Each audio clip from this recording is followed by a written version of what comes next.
yo tengo por ahí varias preguntas y hay unas que las contestó por ahí, pero todavía me queda una duda. Nosotros cuando elaboramos los factores de expansión no tenemos la información de las variables.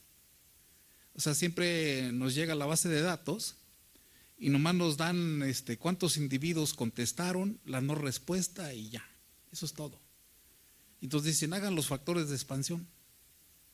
Y resulta que nos dan, no sé, 2 días para entregarlos o una semana, ¿no? Entonces, mientras están procesando la base de datos. ¿Por qué? Que el INEGI entrega las cosas, o sea, muchas veces es porque tiene que cumplir un calendario y tiene que ser muy rápido la entrega. No nos da tiempo a analizar si hay atípicos o no hay atípicos, ¿verdad? Nosotros actualizamos el marco, o sea, el marco de muestreo del INEGI es de viviendas, son áreas. O sea, puede ser un conjunto de manzanas, pero resulta que esas manzanas se pueden construir edificios o llega a uno y en vez de ser 100 viviendas ahora son 1000. Entonces me encuentro que mi factor de expansión ya no era 100, ahora es 1000. Entonces, yo ya de entrada ya sé que ese debe ser un atípico, o sea, casi que así, ¿no? Y hay veces que hemos tenido factores de 5000, ¿no? En la ENIC. Y a veces ha favorecido en la ENIC 2010, por error se nos fue un atípico en Iztapaluca, en un estrato alto. ¿Qué significa? Que jaló el promedio de ingreso hacia arriba, ¿no? Y aquí en beneficio, pues, allí a la pobreza, ¿no? O sea, pues disminuía la pobreza, ¿no? O algo tenía que haber pasado, ¿no? Pero, luego, ese tipo de cosas, pues vienen a veces a resultar después, ya que publicaron los datos. O sea, ya que hicieron la publicación, resulta que teníamos un valor atípico y que dijimos, bueno, pero el problema es que no lo pudimos analizar, o sea, no pudimos corregirlo antes, ¿no? Entonces, yo digo, ¿cuál sería la solución para eso, ¿no? O sea, ese problema, ¿no? Porque yo de entrada ya sí que está muy grande, ¿no? Ese factor, o sea, ya digo, pero el problema es que si yo ahora tengo que me sale 1000 y antes eran 100, ¿qué peso le voy a dar a esa UPM? ¿Qué peso va a tener? ¿No? Decía, ¿no? ¿Cuál va a ser el peso? Porque esa UPM me está diciendo que creció 1000%. Y cuando lo ponen en el estrato, resulta que se lleva la contribución de la varianza, pero enorme, ¿no? Entonces, esos problemas existen en todas las encuestas. O sea, todas las encuestas pueden verse afectadas por ese tipo de cosas, porque el INEGI tiene un operativo de actualización continuo, ¿no? O sea, todos los días andan actualizando las áreas de muestreo. Entonces, siempre vamos a tener variaciones en los factores de expansión. Y bueno, pues yo creo que lo que propone aquí el doctor Elías es una solución, pero como que por ahí, como dice, es para una variable, ¿verdad? Y para calcular la varianza tendríamos que proponer un método, calcularla en 2 etapas, ¿no? O sea, calcular la primera etapa con el método que propone y la segunda también. O sea, el problema es que tendríamos que tener un software o cómo le harían los usuarios, ¿no? O sea, porque bueno, hay software ya comercial, ¿no? El SPS, el SAS, Stata, todos, o sea, y hay muchísimos, ¿no? Entonces, y muchos usuarios o investigadores están, pues muy familiarizados con ese software, ¿no? Entonces, ahí como le haríamos nosotros como INEGI, ¿no? Para decirle, bueno, pues ahí te doy el software o cómo le haríamos, ¿verdad? Entonces, bueno, ese sería a lo mejor algo así de como unos inconvenientes, ¿no? De aplicar estas técnicas, ¿no? Y bueno, yo creo que si pasamos a otras preguntas o de ustedes, porque Sí, yo no quiero. Si me permiten Sí. modificar un poco la dinámica, es que si no contesto las preguntas como van saliendo, van a quedar muchas preguntas sin contestar. Sí. Está bien. Muchas preguntas hechas sin contestar. ¿Sí? Mira, con respecto a lo primero que mencionas, creo que es un problema de proceso. ¿Sí? Alguna vez yo estuve involucrado en cuestiones de control de calidad estadístico, cosas de ese estilo, y lo que me estás escribiendo pues es un problema que tienen en el proceso, ¿sí? Que hasta que lo terminan se dan cuenta que había ahí una problemática. Entonces más bien ahí hay que corregir el proceso. Yo sé que es complicado, ¿sí? Porque tiene muchas cosas que hacer en poco tiempo, pero tendrían que añadir esa otra parte en el proceso, ¿sí? La identificación de datos atípicos, ¿sí? Y si tiene datos atípicos, ¿sí? Entonces utilizar uno u otro estimador, ¿ok? Pero entonces sí tienen que hacer una modificación al proceso de cómo van generando la información. En cuanto al cálculo de la varianza, sí, no va a haber un software que haga esto, pero es algo relativamente sencillo de implementar y pues, precisamente por eso está contemplado la fase de capacitación, que yo espero que se haga a finales de abril, ¿verdad? No sé exactamente qué mecanismo vamos a utilizar para juntar a la gente que esté interesada, personal del INEGI, claro, pero para que vean, ¿no?, cómo es que se implementa. Es relativamente sencillo y no hay ningún problema con que sea dos o más etapas en el muestreo, ¿sí?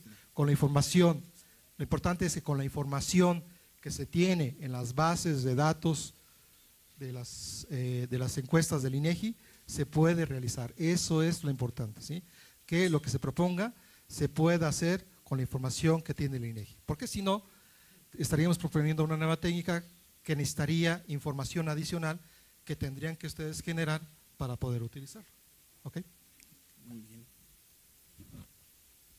A ver, aquí, por acá había otra. Me llamó la atención. Bueno, perdón, ya me tocó de este lado. Ok. Ya. Prendió primero el mío. ¿Sí? Bueno, Roberto, ¿Qué pasó? adelante, adelante. A ver, ¿el pelón aquel o el pelón acá? Bueno. Pues, Bueno, el de acá. El de acá. Sí, a mí me llamó la atención la manera como inició esto. Ok. A mí me llamó la atención la manera como inició esto, porque pareciera que les molestan los datos atípicos y eso hay que buscar cómo hacer para que se desaparezcan. En ese ejemplo que usted da, y casi lo mencionó así, el gobernador está encantadísimo que en lugar de 40,000 le hayan bajado a 30,000 los crímenes. Bueno, ¿qué pasa si de veras? Esto me recuerda a algunas cosas que se hicieron, creo que fue Inglaterra, en el hecho de que el examen que hacían de datos atípicos por muertes que tenían que ver directamente con contaminantes, no los suavizaron, bueno, no sé qué hicieron en ese sentido, pero no los desecharon y se fueron a buscar las causas y realmente encontraron cuestiones que tenían que manejar, pero porque había ese dato atípico, eso saltó. Entonces, hacer toda esta matemática, bueno, pues sí, podrá ser muy buena en ciertas circunstancias, pero habría que también tomar esas otras cuestiones porque en la sociedad y en la economía es posible que se den datos atípicos y no es bueno esconderlos o suavizarlos o hacerles algo. Bueno,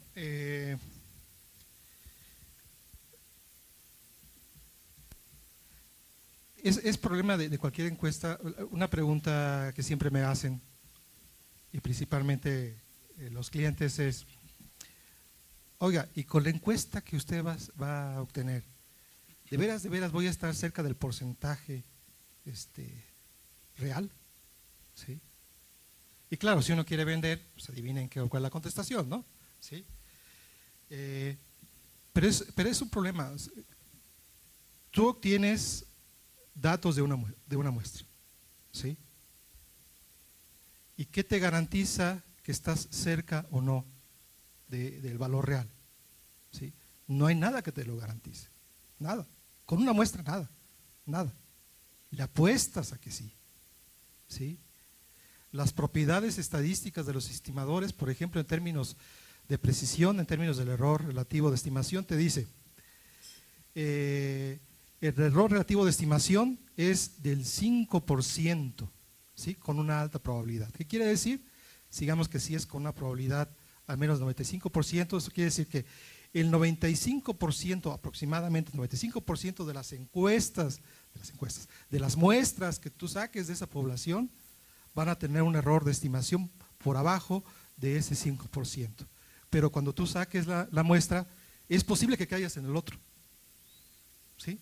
En el 5% que estás más lejos, ¿ok? Entonces, simplemente con la información de una muestra, tú no puedes tomar la decisión de estar cerca o no del valor, ¿ok? Lo que sí puedes es analizar las propiedades estadísticas del estimador, ¿verdad? Y con alguna característica, ¿sí? Estadística, medir qué tan cerca vas a estar, ¿sí? A través del error cuadrático medio, a través del error relativo de estimación, ¿ok? Y lo que tratas es de utilizar entonces diseños de muestreo, métodos de estimación, métodos de hacer inferencia, todo eso junto, ¿sí? Que tenga una alta precisión. Y entonces le apuestas a eso, que la muestra que obtengas sí va a tener la precisión que estás requiriendo, ¿ok? Entonces, el suavizar los atípicos, ¿sí? ¿A poco de veras eso yo he obtenido una muestra y suavizando, ¿a poco sí voy a estar más cerca? Con una muestra no lo voy a saber, pero de las propiedades estadísticas que hemos visto de los experimentos de simulación, nos dice que sí, que el estimador tiene mayor precisión, que estamos más cerca del valor real, ¿ok?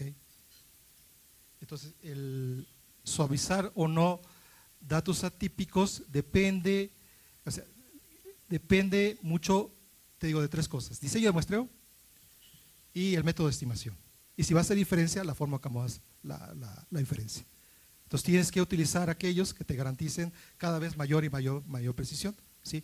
Básicamente la investigación que se debería hacer en la parte de muestreo es cada vez obtener estimadores más precisos, ¿sí? Hacia allá se orienta más o menos por esa necesidad, ¿ok?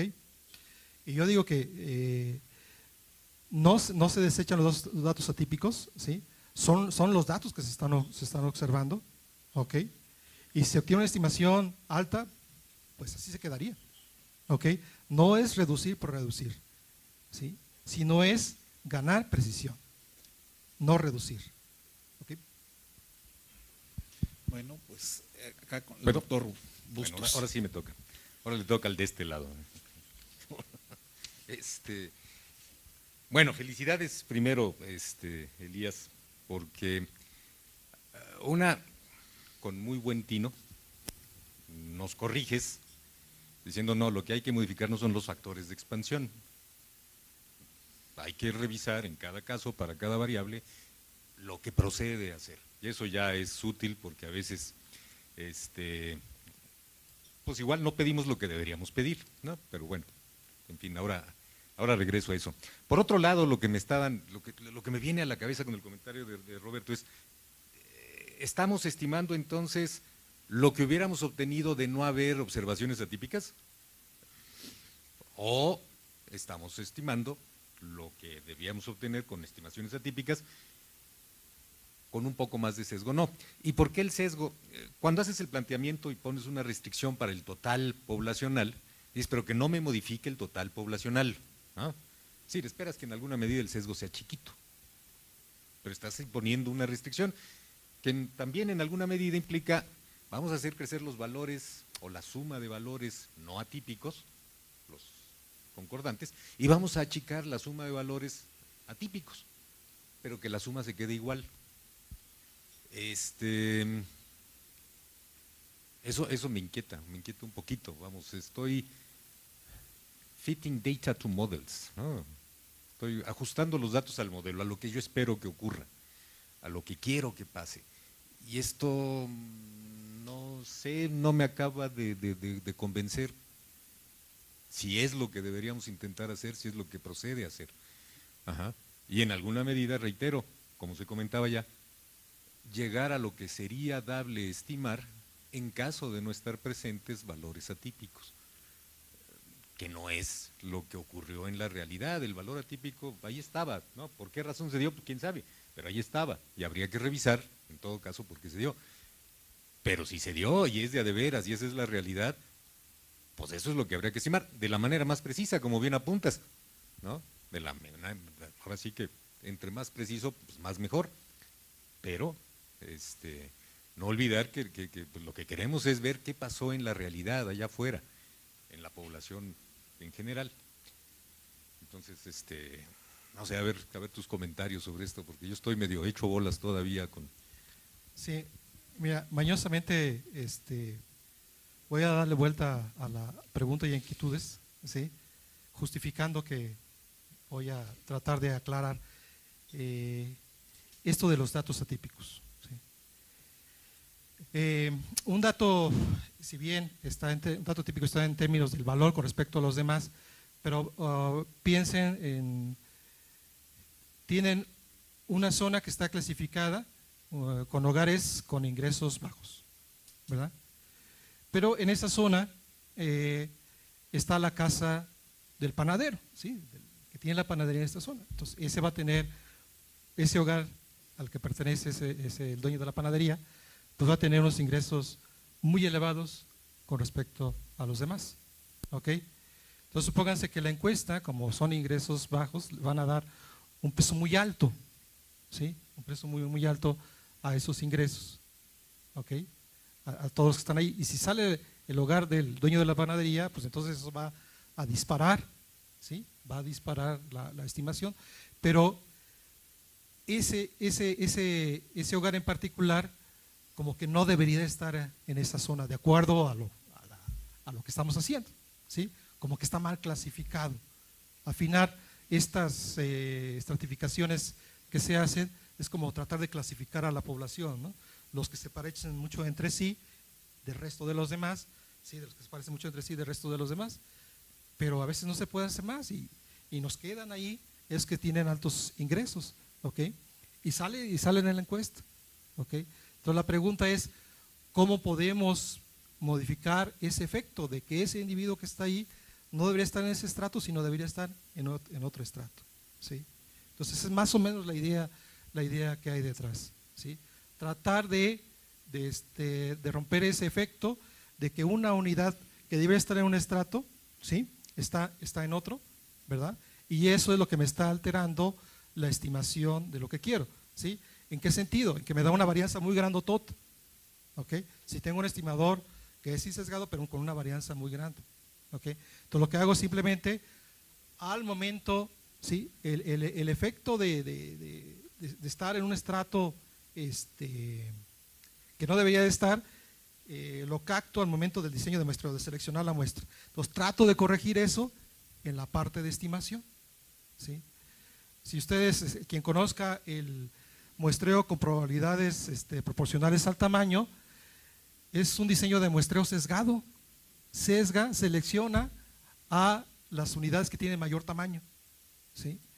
Pero se corrige ese sesgo al momento de hacer la estimación y nos queda un estimador insesgado, pero con mayor precisión.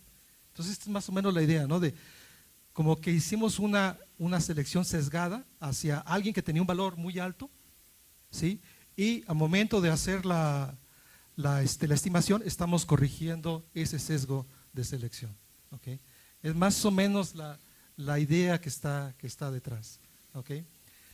Eso no resuelve, repito, el problema de veras deberíamos corregir esos valores atípicos para que fuera menos el valor, ¿sí?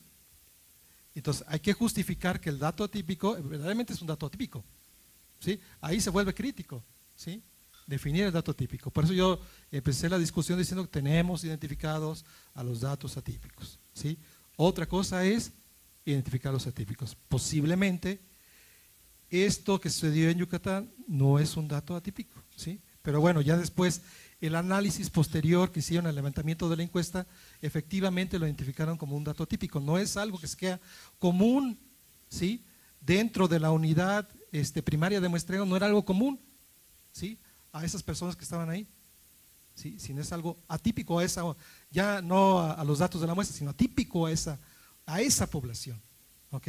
Por eso es que se hace la corrección. Entonces, ¿se vuelve crítico? Sí, qué manera de sacar la vuelta, ¿verdad? Se vuelve crítico entonces identificar los valores atípicos. Una vez que si están identificados como atípicos, se corrige el proceso de selección. Bueno, aquí hay unas 2 preguntas de Aguascalientes, si quiere. Bueno, leo. En nuestra área hemos estado atendiendo la atipicidad de las observaciones aplicando el estimador combinado, donde el primer sumando es la estimación del parámetro de interés con las UPMs sin observaciones atípicas, multiplicando por un ponderador, y el segundo sumando está compuesto por la estimación del parámetro con las UPMs con observaciones atípicas, también multiplicando por el ponderador, y me dan la fórmula, ¿no? O sea, Sí. son, yo entiendo que es lo que sucede en la unidad primaria para datos atípicos y no atípicos, y es un promedio ponderado. La W es obtenida minimizando la varianza por optimización, dándonos estos resultados satisfactorios. ¿Ok? Bueno, nada más había que revisar cómo es que obtienen los factores que aquí están involucrando. ¿Ok? Porque sí se vuelve crítico el cómo se calculan esos factores, o sea, a qué nivel, qué datos se consideran. Lo que estamos aquí proponiendo es que para el cálculo de esos factores se utilice toda la información de la muestra independientemente de qué unidad primaria de muestreo estemos hablando, pero para la estimación, ¿sí? La corrección se hace en la última etapa de muestreo, ¿sí? Y ya las anteriores se hace normalmente, ¿ok? Y repito, pues sería una invitación al curso de capacitación que se va a dar para que vean exactamente, ahí vemos ya todos los detalles, cómo se deben de hacer los cálculos, ¿ok? Esta es otra pregunta, pero creo que a lo mejor ya está casi contestada. ¿Cómo presentar la variable en la base de datos? Con o sin ajuste, pensando en que los usuarios pueden reproducir la incidencia delictiva. Ok. Si ustedes quieren presentar una base de datos para que reproduzcan lo que publica el INEGI, la corrección, sí tendrían que corregir los factores de expansión para poder reproducir, ¿verdad? La otra forma sería hacer un documento donde le expliquen a la gente cómo hacer todos los cálculos, sí, pero eso tiene poco éxito. ¿Ok?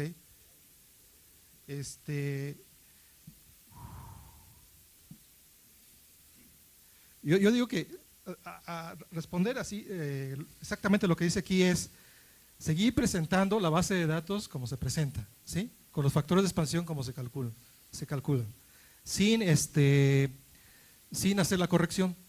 Quizá lo que valdría la pena decir es, para la corrección por datos atípicos, estos son los datos atípicos que se identificaron, ¿verdad?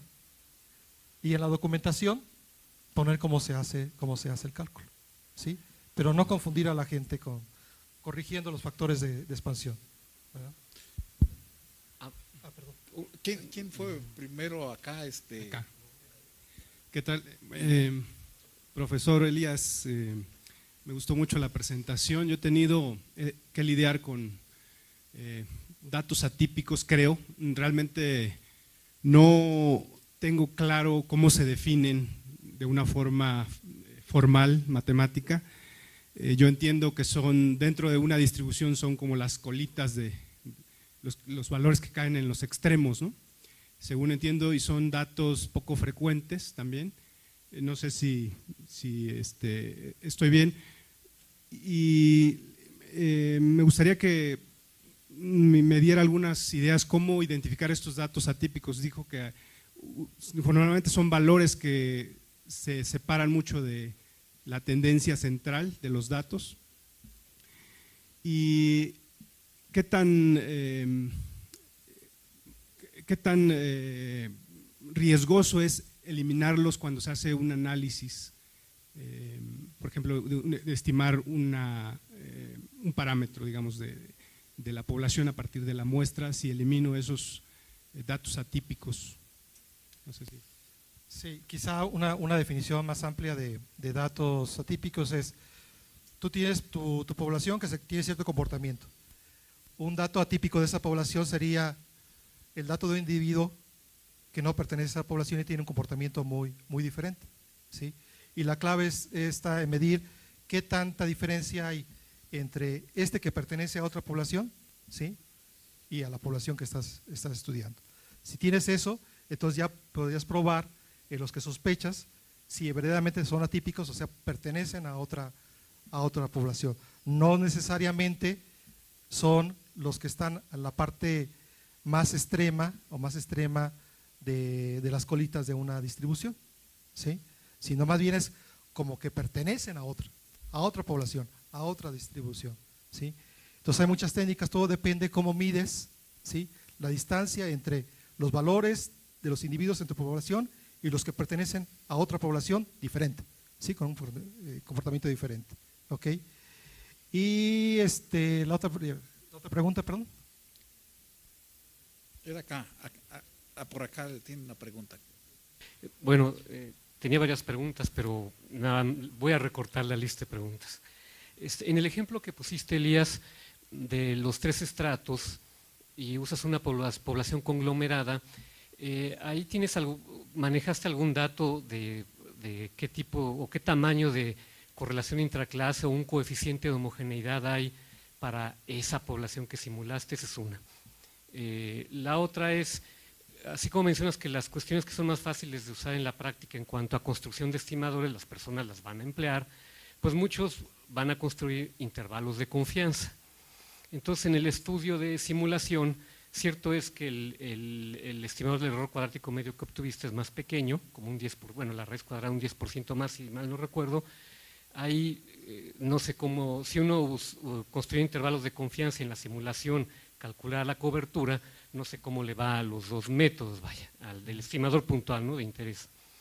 Y otro más es una preocupación acerca de las delta y lambda. Realmente son 2 estimadores y son cantidades complejas. Básicamente son cocientes de estimadores de razón y tienen productos. Entonces no sé cuál es el efecto. Los productos de variables aleatorias pues pueden tener un efecto, si tienen correlación positiva, un efecto grande, una varianza. Pero los cocientes de variables aleatorias, si tienen una correlación positiva, podrían disminuir una varianza. Entonces no sé qué efectos tengan, si hay más simulaciones, porque se ve que analíticamente son más difíciles de tratar. Y la delta es una raíz cuadrada y esa casi siempre quedaría, el estimador quedaría por debajo de la cantidad poblacional. Y nada más una presión, al menos de lo que recuerdo de las metodologías del INEGI que usa en la ENIJ o en OE, las que he revisado, siempre que se use, y es en relación con la cuestión de manuales de la ONU o algo así, siempre que se use un muestreo con probabilidad proporcional al tamaño, que es básicamente un muestreo sistemático, pues uno no tiene un estimador insesgado de esa varianza y por eso hay que usar una aproximación. Realmente las fórmulas que vienen de estimación de varianza de la ENIJ o de NOE, que son las que he revisado, pues son estimaciones, son aproximaciones también a la varianza, porque no existe el estimador, un estimador insesgado de varianza de ese diseño, de un muestreo con probabilidad proporcional al tamaño con una o más etapas de selección, ¿no? Esos serían los comentarios. Bueno,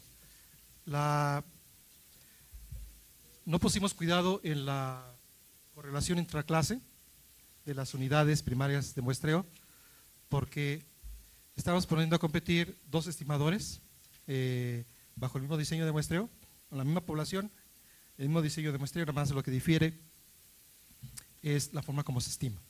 ¿Ok? Entonces, los efectos buenos o malos de la correlación intraclase ¿sí? se van a ver afectados los dos estimadores.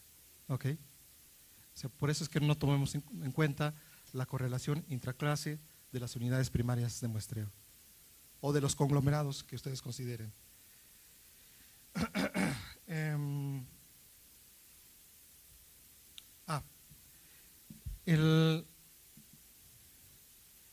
El estudio de simulación en verdad abarca más cosas que tienen que ver con la probabilidad de cobertura de los intervalos de confianza y qué tienen que y su tamaño, ¿verdad?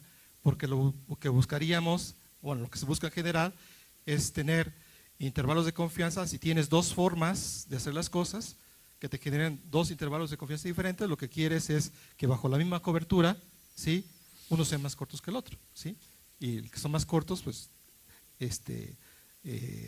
deduces que es más preciso, ¿ok? Pero el tamaño del intervalo de confianza, ¿sí? Está en función de este error cuadrático medio relativo, ¿ok?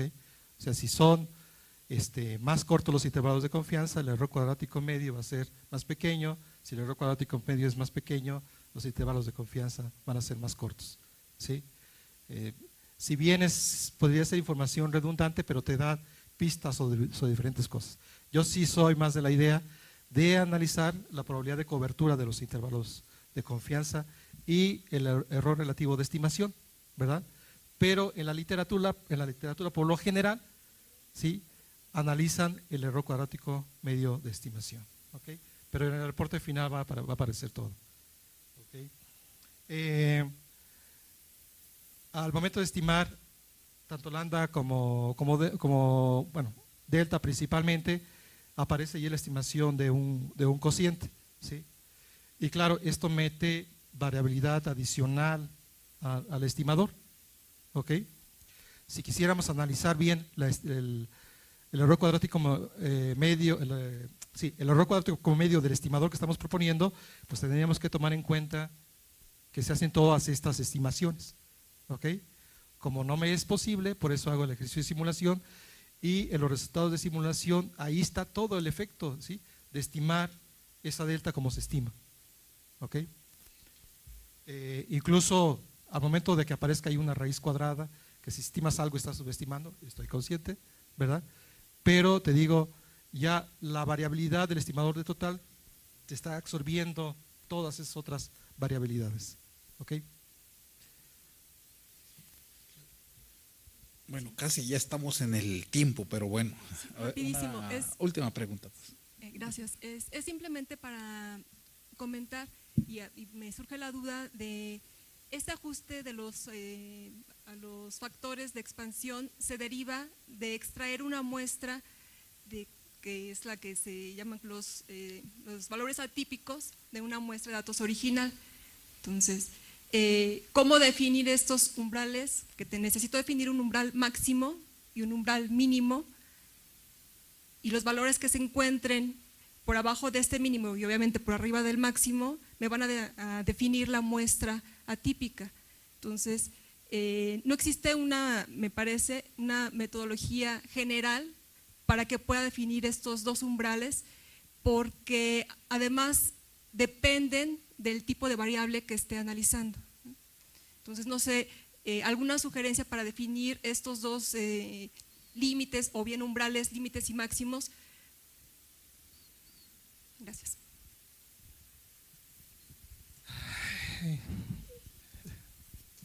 ¿Alguna sugerencia?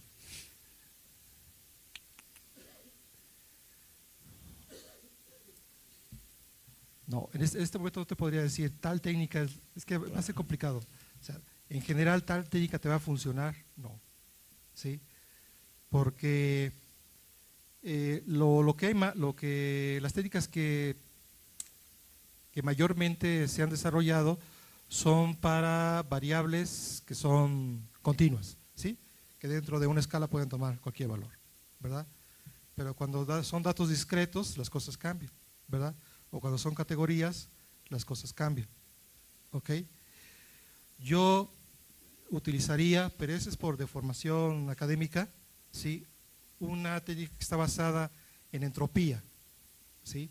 Y básicamente es tratar de identificar si tengo una población o más poblaciones. ¿Ok? Por eso les decía, piensen en el dato atípico como un elemento de otra población que se ha introducido ahí. Entonces yo trataría de identificar si hay una sola población o dos poblaciones o más. Y tendríamos que meter un concepto que se llama entropía. Entropía es un concepto muy interesante en estadística y como que es el lenguaje natural entre muchas ciencias, que nos sirve para comunicarnos entre varias ciencias, ¿sí? Pero una de las cosas que hace es tratar de, con eso podemos identificar si estamos hablando de una población o de dos, ¿sí? Porque entonces compararíamos lo que creemos que es la población de datos no atípicos con los atípicos, juntamos, calculamos la entropía y después calculamos por separado. Si nos da diferente, ¿verdad? Entonces sí podríamos etiquetar esos como atípicos. Y esa técnica no está restringida para que sean datos de escalas continuas o en escalas discretas o datos categóricos, ¿sí? Yo recomendaría técnicas que vayan más por ese estilo. ¿Ok? No, es una técnica no popular, ¿sí? Entonces va a ser difícil que la gente los conozca, ¿sí? Bueno, yo me quedo con una pregunta, pero la verdad es que es lo que propuse antes, de que dije que si una UPM creció 1000 a 1000, o sea, mi factor se va como al 1000%, ahí todavía no me queda resuelto ahí ese punto, ¿no? O sea, si yo tenía factores de mi estrato, o sea, a nivel UPM más o menos de 100, pero cuando esa UPM creció a 1000, entonces ese factor que me representa ese conglomerado me está creciendo a 1000. Entonces yo me quedo allí, o sea, cuando yo lo construyo, yo ya sé que de entrada, aunque no tenga, aunque las variables a las que va a representar o que va a servir para expandir no sean atípicas. Pero ¿qué pasa con ese factor? Sí, creo que es un problema ligeramente diferente, porque aquí se identifica valores atípicos y eso es independiente, ¿sí? Si se seleccionó en la muestra o no. ¿Okay? Es una propiedad del individuo, pero en la población, no en la muestra. ¿Okay? Otra cosa es que al multiplicarlo por su factor de expansión te dé una cantidad muy grande. ¿Okay? Entonces eso puede deberse ya más bien a un problema de selección de la muestra. Pero es que la unidad, o sea, yo como cuando la definí tenía 100 viviendas, pero ahora ya tiene 1000. Es por la actualización. Sí, sí. Sí, entiendo. Que tienes un momento en que calculas tus factores de expansión de acuerdo al diseño de muestreo, pero cuando llegas a una unidad primaria, actualizas tu marco de muestreo y eso te lleva a modificar los factores de expansión. Vas a una vivienda, no es vivienda, te lleva a modificar tus factores de expansión. Llegas a la vivienda, no te contestan, te lleva a modificar tus factores de expansión. ¿Sí? Entonces, un factor que era de 100 te puede subir a 1000 fácilmente. ¿Okay? Pero ya no es un problema, del valor que estás observando en el individuo. ¿Sí? Es un problema ya de la selección de la muestra. ¿Sí? Es diferente. Que te lleva al mismo tipo de problemas. ¿Sí? Sí. Te va a generar un estimador con una varianza muy grande. ¿Okay? Entonces ahí habría que pensar cómo resolver ahora ese otro problema. Sí, ¿Okay? hecho. Bueno, pues el tiempo se acabó y la verdad vamos a agradecerle al doctor Elías, le vamos a entregar un reconocimiento por parte del INEGI y bueno, pues pues muchas gracias. Gracias.